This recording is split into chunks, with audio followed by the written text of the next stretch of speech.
नमस्कार, मी वैष्णवी. MCN न्यूजच्या जालना बातमीपत्रात आपल्या सगळ्यांचं स्वागत.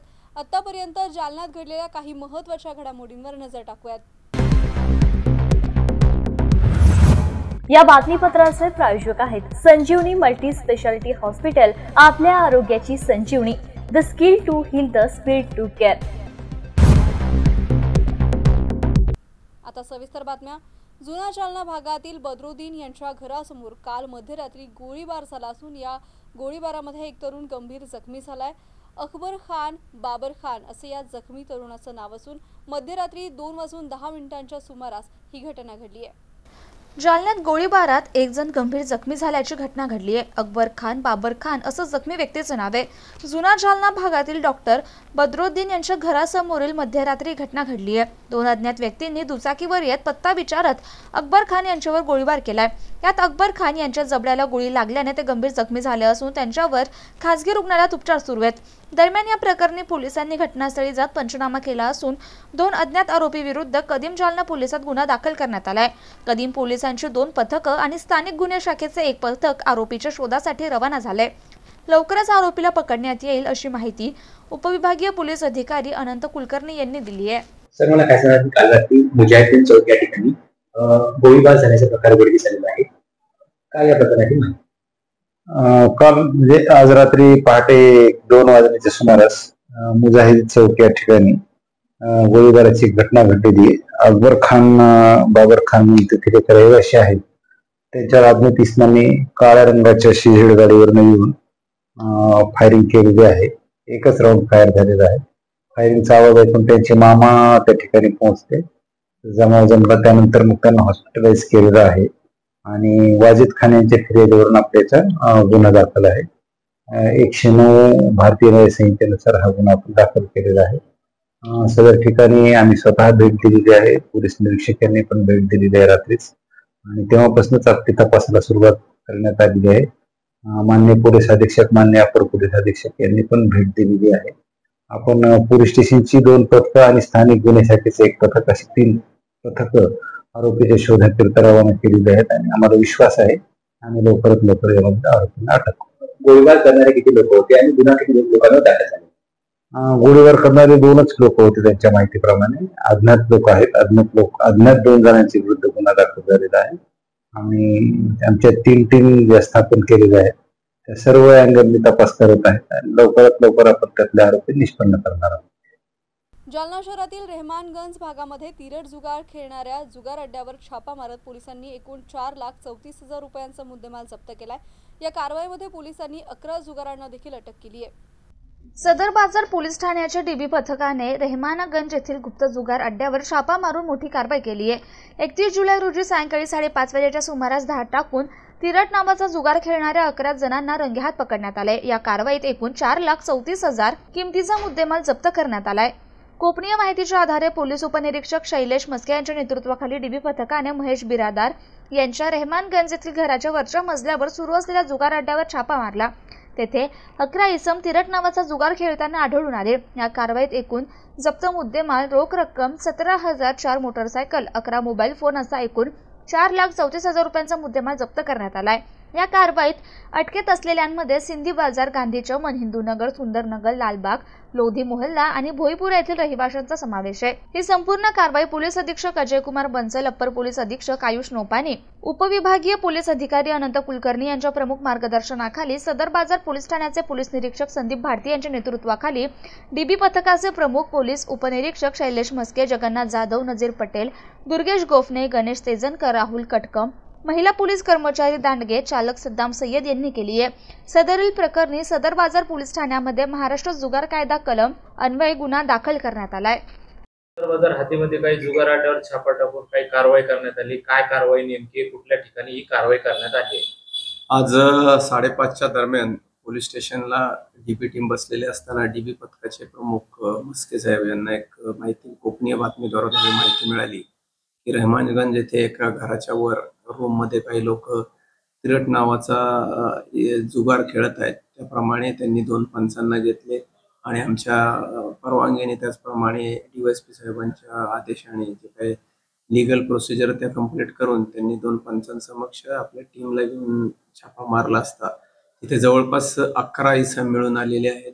त्याच्यात वाहने आणि कॅश असे एकूण 4,34,000 रुपयाचा मुद्देमाल आपण जप्त केलेला आहे.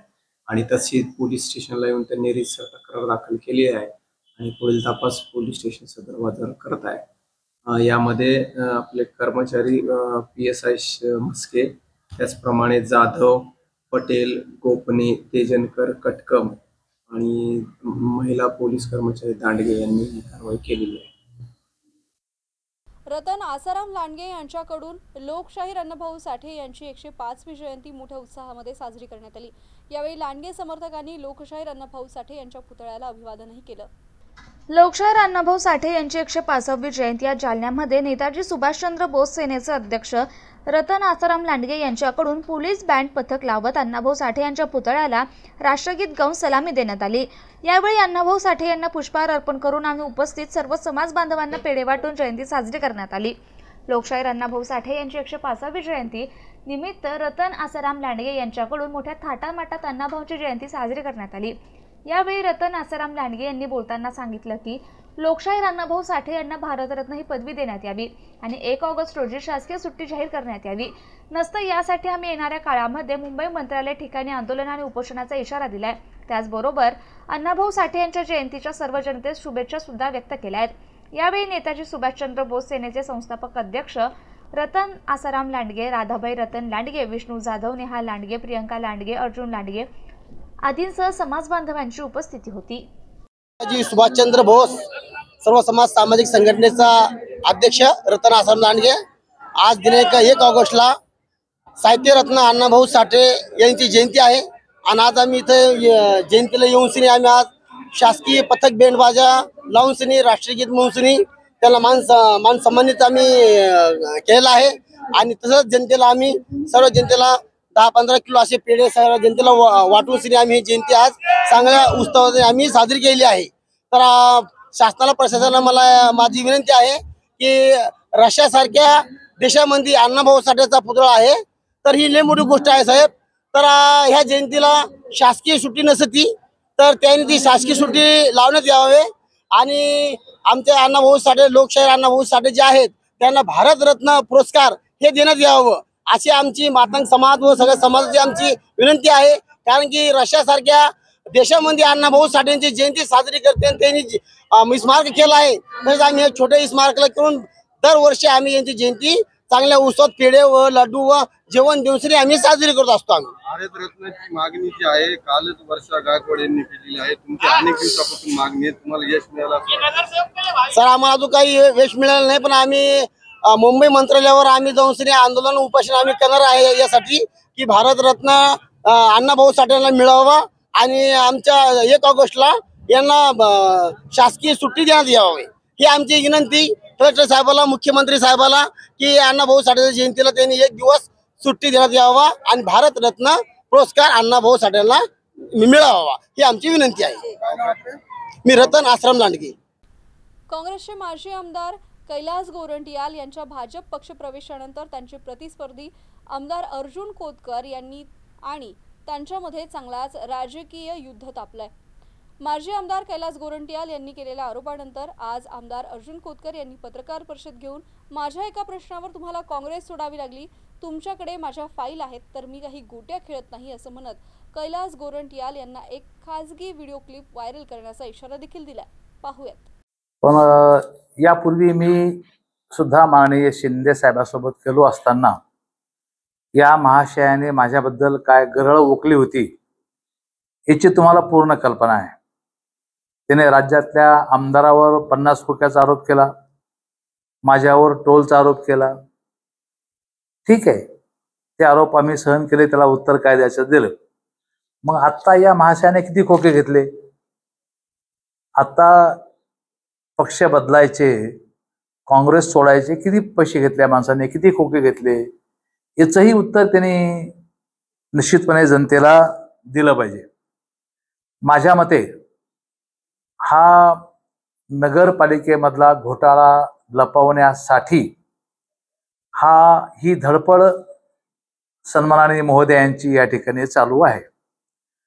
अर्थात ते म्हणतात की आता अर्जुन खोतकर माझ्या घरापर्यंत आले, अरे वा, घरापर्यंत आले म्हणजे काय, आम्ही काय केलं? तुमची बायको सार्वजनिक जीवनामध्ये या ठिकाणी तुम्ही उतरवली, आम्ही नाही उतरवलं. या शहराचं 5 वर्ष नगराध्यक्ष त्या राहिल्या. मग जशा 5 वर्ष राहिल्या तशा टीकाही त्यांच्यावर होतील ना. त्याने जे काही केलं ते त्यांना फेडावं लागेल ना. घरातली बायका म्हणजे काय, त्या सार्वजनिक जीवनामध्ये त्या विशिष्ट दर्जा आहे त्यांचा. त्या काय कॉमन मॅन नाही, त्या या शहराच्या माजी अध्यक्ष आहेत आणि त्यांनी या शहरामध्ये 5 वर्ष नगराध्यक्ष भूषवलेलं आहे. आणि त्यांच्या कालखंडामध्ये जे काही चुकीचे अनियमितता झाली, जो काही भ्रष्टाचार झाला, त्या संदर्भामध्ये मी एक प्रश्न विचारला तर तुम्हाला पळताभुई थोडी आली. रणछोड झाले तुम्ही. एका प्रश्नामुळे तुम्ही पळून गेले काँग्रेस सोडून. गेली 35 वर्ष तुम्ही ज्या काँग्रेसमध्ये होता, ती एका प्रश्नामुळे तुम्ही या ठिकाणी तुम्ही ती सोडून दिलं आणि आसरा शोधायला तुम्ही या ठिकाणी भारतीय जनता पक्षामध्ये गेलात. कदाचित भारतीय जनता पक्षाच्या नेत्यांना सुद्धा यांच्या या भ्रष्टाचाराची कल्पना नसेल, म्हणूनच त्यांनी भाजपमध्ये प्रवेश दिलेला आहे. मला असं वाटतं की आता पुढे जरी प्रवेश केला तरी हे लपणार नाही. हे निश्चितपणे ते जेवढे म्हणतात ना की माझ्याकडे 7 फायली आहेत, माझं आईचं नाव घेऊन ते काहीतरी बोलले. अरे मग माझ्याकडे तुझ्या भावाची व्हिडिओ क्लिप आहे ना. तू तुझ्या आईला किती त्रास दिला, तुझ्या घरच्या लोकांनी तुझ्या बायकोने किती त्रास दिला, हे माझ्याकडे रेकॉर्डिंग आहे. ज्या दिवशी तू बोलशील त्या दिवशी मी रेकॉर्डिंग बाजारात आणेल. म्हणजे तुझ्याकडे 7 फायली आहेत, तुम्ही काय गोट्या खेळतो का? माझ्याकडे फाईल नसतील तुझ्या, पण मी त्या तुझ्या लेवलचा नाहीये. ज्या पद्धतीनं तू घट्या पद्धतीनं वागतो ना, थिल्लर पांचट जोक मारून, तर त्या लेवलचा मी नाही. माझं एक डिग्निटी आहे, माझा एक निश्चितपणे एक दर्जा आहे. तुझ्यासारखा चिल्लर माझा दर्जा या ठिकाणी, याच्यासारखा माझा चिल्लर दर्जा या ठिकाणी नाही. त्यामुळं त्याच्याकडे फायली असतील तर माझ्याकडे पण फायली आहेत. त्याच्या भावाच्या आवाजामध्ये त्याच्या भावाने सांगितलं की किती त्रास दिला माझ्या आईला, मरत्या वेळेस किती त्रास दिलेला आहे. तर ते जर उजागर करायचे तर मग मलाही उजागर करावा लागणार आहे. मी तुम्हाला वाटलं तर आता तुम्हाला कोणाला ऐकायचं असेल तुम्ही ऐकू शकता. माझ्याकडे आहे ते क्लिप आहे, त्याचं आणि माझं संभाषण आहे त्याच्या भावाचं ना माझं, आणि त्या भावाने मला सर्व सांगितलेलं या ठिकाणी आहे. त्यामुळं या ठिकाणी 50 खोके म्हणून हिनवलं. तर आता माझा मूळ प्रश्न आहे की या माणसाने गद्दारी काँग्रेसची करत असताना किती खोके घेतलेत याचा खुलासा केला पाहिजे. त्यामुळं मला आपल्याला सांगितलं पाहिजे. ते ईडीचं सांगतात, ठीक आहे ना, सक्षम कोर्ट आहे ना ईडीचं, ते बघतील ना. सक्षम कोर्ट आहे ईडीचं, ते बघल. त्यावर आम्ही निश्चितपणे त्यांना काय उत्तर द्यायचं ते आम्ही देतोय त्या ठिकाणी. पण मला आपल्याला सांगितलं पाहिजे की आता हा जनाधार गेलेला नेता आहे आणि त्यामुळं काहीतरी सिंपती मिळवण्यासाठी अशा पद्धतीनं या ठिकाणी हे चालू आहे. प्रेमविवाह फार काळ टिकत नसतो. आधुनिक लहुजी सेना जालना यांच्या वतीनं विविध उपक्रम राबवून साहित्यरत्न अण्णाभाऊ साठे यांची 105वी जयंती मोठ्या उत्साहात साजरी करण्यात आली. आधुनिक लहुजी सेना जालना जिल्ह्याच्या वतीने साहित्यरत्न अण्णाभाऊ साठे यांच्या 105व्या जयंतीनिमित्त विविध कार्यक्रमांचं आयोजन करण्यात आलं होतं. आज रोजी साहित्यरत्न अण्णाभाऊ साठे यांच्या प्रतिमेचं पूजन करून नवीन जालना भागातील बुंदिले चौक येथून भव्य अशा मोटरसायकल रॅलीचं आयोजन करण्यात आलं होतं.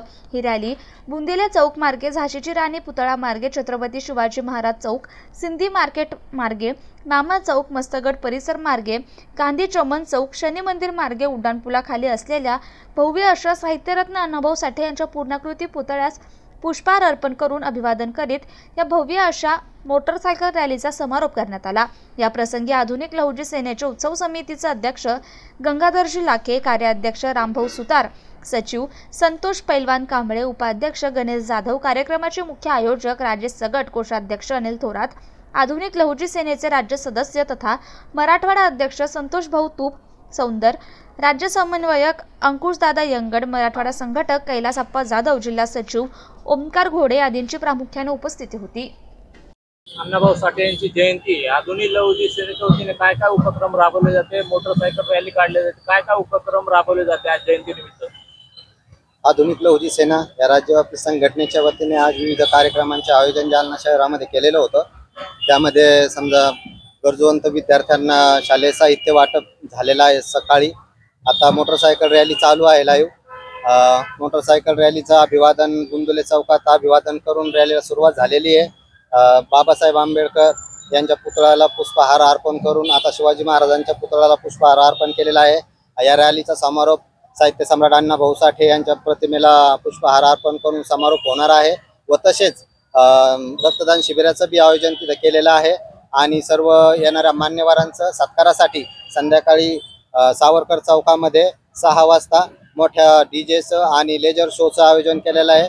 तर मी समाज बांधवांना एवढी विनंती करतो की सर्वांनी संध्याकाळी कार्यक्रमाला उपस्थित राहून शोभा वाढवावी। क्रांतिकारी जय लवकर। भाजप नेत्या चित्रा वाघ यांनी जालन्यातील क्रीडा प्रबोधिनीला भेट देत तिथल्या विद्यार्थिनींशी संवाद साधलाय। जालन्याच्या क्रीडा प्रबोधिनीतील विद्यार्थिनींसोबत विनयभंगाचा प्रकार उघडल्यानंतर आज चित्रा वाघ यांनी या प्रबोधिनीला भेट दिली आहे। आज दिनांक 1 ऑगस्ट रोजी दुपारी 3 वाजता मिळालेल्या माहितीनुसार भाजप नेत्या चित्रा वाघ यांनी जालन्याच्या क्रीडा प्रबोधिनीला भेट देत तेथील विद्यार्थिनींशी संवाद साधलाय। जालन्याच्या क्रीडा प्रबोधिनीतील विद्यार्थिनींसोबत विनयभंगाचा प्रकार घडला होता। क्रीडा प्रबोधिनींचा व्यवस्थापक प्रमोद गुलाबराव खरात याने तेथील विद्यार्थिनींचा विनयभंग करत मुलींची छेडछाड केली होती। क्रीडा प्रबोधिनी वसतिगृहातील व्यवस्थापकाच्या कारभाराबाबत गंभीर स्वरूपाच्या तक्रारी प्रशासनाकडे करण्यात आल्या होत्या। त्या तक्रारींच्या अनुषंगाने जालना पंचायत समितीच्या गटशिक्षण अधिकाऱ्यांनी मुलींशी संवाद साधला। यावेळी अनेक मुलींनी व्यवस्थापक प्रमोद गुलाबराव खरात यांच्याकडून होत असलेल्या गैरवर्तनाच्या गंभीर तक्रारींचा पाढा वाचला। त्यामुळे हे प्रकरण उजेडात आलं। या प्रकरणी कदम जालना पोलीस ठाण्यात गटशिक्षणाधिकारी मनोज कोल्हे यांच्या फिर्यादीवरून गुन्हा दाखल करण्यात आला होता। त्यानंतर आरोपी व्यवस्थापकाला पोलिसांनी अटक देखील केली आहे। दरम्यान या प्रकरणानंतर आज भाजपा नेत्या चित्रा वाघ यांनी जालन्याच्या क्रीडा प्रबोधिनीला भेट देत त्या घटनेची माहिती घेऊन तेथील मुलींशी संवाद साधला। यावेळी क्रीडा प्रबोधिनीतील घटनेला जबाबदार असलेल्यांवर योग्य ती कारवाई केली जाणार असं आश्वासन देखील चित्रा वाघ यांनी यावेळी दिलंय। मॅडम, आज तुम्ही कोणत्या उद्देशाने जालन्यात आलात आणि महिलांवर अत्याचारासंदर्भात तुम्ही पुढे आल्याचं समजतंय, काय झालं आज?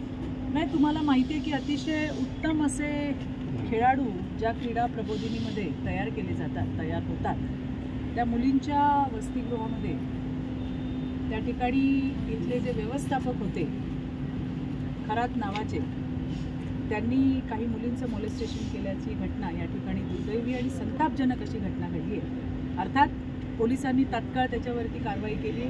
पॉक्सो अंतर्गत गुन्हा दाखल झालेला आहे। आरोपीसुद्धा त्या ठिकाणी अटकेमध्ये आहे।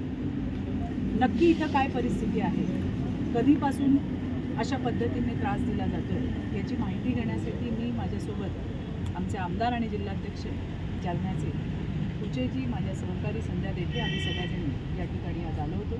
मुलींशी आम्ही संवाद केला। इथले जे कोच आहेत त्यांनासुद्धा बडतर्फ केलं आहे, त्यांच्याही इन्क्वायऱ्या चालू आहेत आणि अशा पद्धतीने जो प्रकार घडला आहे त्याच्या मुळापर्यंत जाण्याचा आमचा प्रयत्न आहे। कारण आपल्याला माहिती आहे की महायुतीच्या देवाभाऊच्या सरकारमध्ये महिला आणि मुलींची सुरक्षा ही टॉप प्रायोरिटी आहे आणि अशा घटना जर घडत असतील तर निश्चितपणे त्या खपवून घेतल्या जाणार नाही। ज्या अधिकाऱ्यांच्या नेग्लिजन्स या ठिकाणी झालेला आहे त्यातल्या एकालाही सोडण्यात येणार नाही आणि या संदर्भामध्ये आज मुलींची खास भेट घ्यायला मी या ठिकाणी आलो। मॅडम, राज्यात महिलेवरती आणि मुलीवरती अन्याय अत्याचार होतोय, आपलं सरकार मात्र कशा पद्धतीने पाऊल पुढे ढकलते? कुठे झाल्या घटना? राज्यात होत आहे मॅडम, राज्यात होत आहे। कुठे झाली? राज्यात बातमी येते ना, सांगा ना कुठे झाली मॅडम? मला स्पेसिफिक सांगा ना, मी सांगते तुम्हाला। मॅडम, मुलींनी काय भावना व्यक्त केल्या? मुलींनी याच्यामध्ये ज्या आहेत, ज्या गोष्टी आहेत त्या त्यांनी सांगितल्या, जे त्यांच्यासोबत झाले आणि मुलींचे जबाबसुद्धा या ठिकाणी आतमध्येच घेतले जातील। पोलीस ज्यांचं जे काही बोलणं असेल, त्यांना जे काही सांगायचं असेल, 164 सुद्धा कॅम्पसच्या आतमध्येच घेतला जाईल आणि मुलींशी आम्ही बोललो, त्यांनी सांगितलं त्यांच्यासोबत जे काही झालं आहे। तक्रार सूचना जी पेटी होती ती या ठिकाणी नव्हती, ती या ठिकाणी लावण्यात आलेली आहे। आता नवीन व्यवस्थापक आलेत। खरं तर आता आलेले शिक्षण अधिकारी जे आहेत महिला, काय नाव आहे त्यांचं, त्या ताईंचं नाव काय आहे? नाही हां, संगीता भागवत, आणि आपलं नाव काय? मनोजजी जे आहेत हे आल्यानंतर यांच्या माध्यमातून हा प्रकार उघडकीला आला। जेव्हा मुली त्यांच्याशी बोलल्या त्यावेळेला त्यांच्या लक्षात आला की असा प्रकार या आत्ताच आलेल्या शिक्षण अधिकारी आणि व्यवस्थापक जे आहेत मनोजजी यांच्या लक्षात आल्यानंतर ही घटना समोर आली आणि त्यानंतर पुढचं इन्व्हेस्टिगेशन चालू झालं। SP बन्सल साहेब आहेत जे अतिशय उत्तम असं काम त्यांनी याच्या आधीसुद्धा केलेलं आहे। ते आज जालन्यामध्ये SP आहेत आम्हाला त्यांच्या कार्यक्षमतेवर पूर्ण विश्वास आहे. तात्काळ गुन्हे दाखल करत त्यांनी त्या ठिकाणी आरोपीला अटकसुद्धा केलेली आहे. आणि ज्या वॉर्डनवरती आमचा संशय म्हणजे जे मुलांनी सांगितलं, जे इन्व्हेस्टिगेशन त्यांनी केले, त्यांनाही बडतर्फ करण्यात आले. त्यांची चौकशी चालली आहे. अजूनही येणाऱ्या दिवसांमध्ये CCTV फुटेज असेल किंवा इतर मुलींची जे काही बोलणं असेल तर त्याचाही तपास होईल. कोणालाही यामध्ये सोडलं जाणार नाही. अशा अप्रिय घटना घडू नये, मुलींना सुरक्षित असं वातावरण त्या ठिकाणी देण्यासाठी आम्ही सगळेच जण कटिबद्ध आहोत.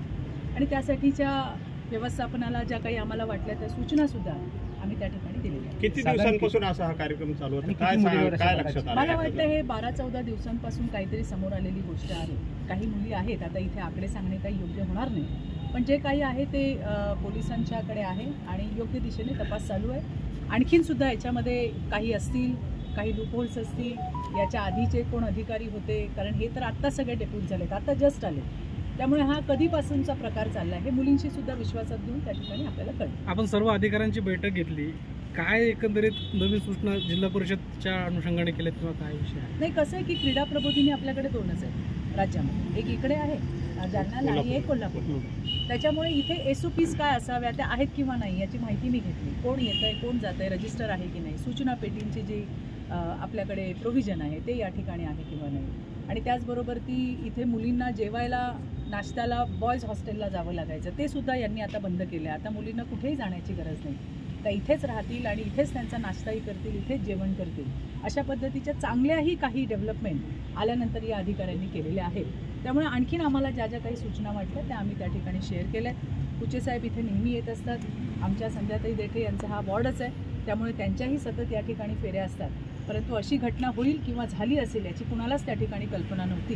ज्या वेळेला मुलींना कॉन्फिडन्समध्ये घेतलं गेलं तेव्हा या सगळ्या गोष्टी समोर आल्या. आणि यासह बातमीपत्रात वेळ झाली इथेच थांबण्याची. पाहत रहा MCN न्यूज. नमस्कार.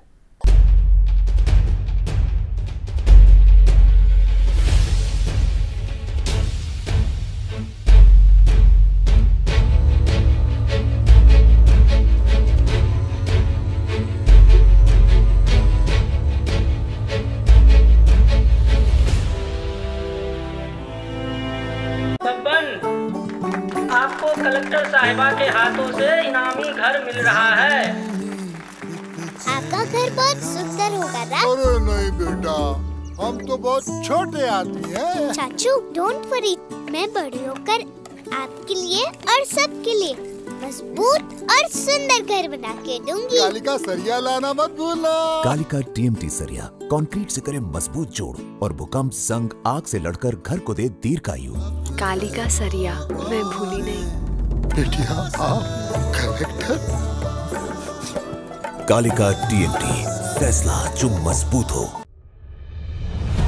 संजीवनी मल्टी स्पेशालिटी हॉस्पिटल, ऋषि पार्क, अंबर चौफुली, जालना।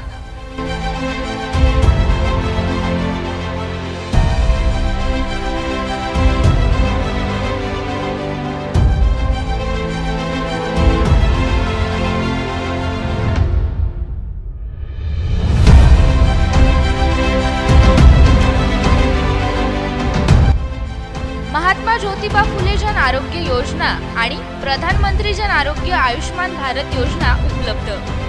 मेडिसिन विभाग, बालरोग विभाग, स्त्रीरोग विभाग, अस्थिरोग विभाग, सर्जरी विभाग, नाक कान घसा विभाग आणि पॅथॉलॉजी विभागात काम करणारी तज्ञ डॉक्टरांची टीम। उपलब्ध सुविधा ICU, NICU, जालना शहरातील अद्ययावत ultima of 100 with stent boost cath lab, modular operation theatre, dialysis विभाग, cardiac care unit CCU, angiography सुविधा, एंजियोप्लास्टी सुविधा, 24 तास अत्यावश्यक सेवा आणि कार्डियक ॲम्ब्युलन्स उपलब्ध। महाराष्ट्र पोलीस कुटुंब आरोग्य योजनेसह सर्व आरोग्य विमा कंपन्यांचे कॅशलेस उपचार। संजीवनी मल्टी स्पेशालिटी हॉस्पिटल, आपल्या आरोग्याची संजीवनी।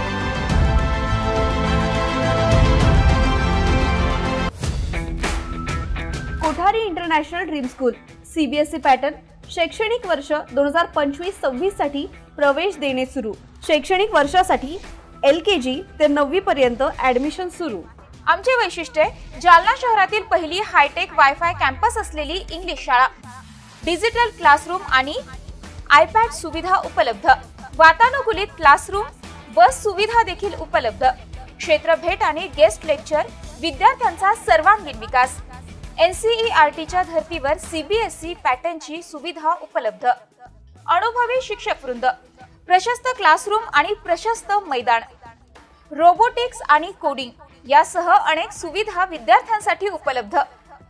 आपल्या मुलाच्या उज्ज्वल भविष्यासाठी एकदा अवश्य भेट द्या.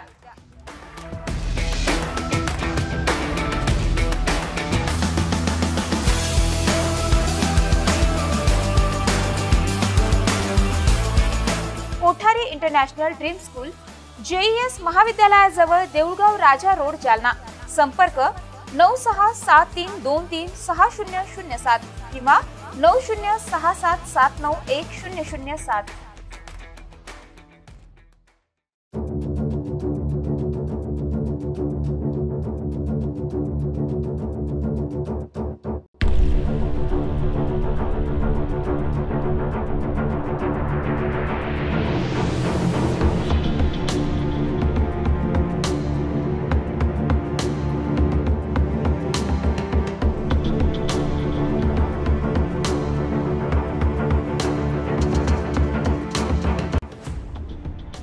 जालना शहर महानगरपालिका जालना यांच्यातर्फे जाहीर आवाहन. पावसाळ्याचे दिवस आले तरी आपल्याकडे होणारा पाणी पुरवठा स्वच्छ शुद्धीकरण करूनच करण्यात येतो. आपल्याकडे नळाला आलेले पाणी स्वच्छ भांड्यात, भांडे स्वच्छ धुवून झाकून ठेवावं. आपल्याला नळ आपल्या दारात, नालीत फुटलेला नसावा याबाबत काळजी घ्यावी. शहरात सध्या अधिकृत नळ कनेक्शन शोध मोहीम सुरू आहे.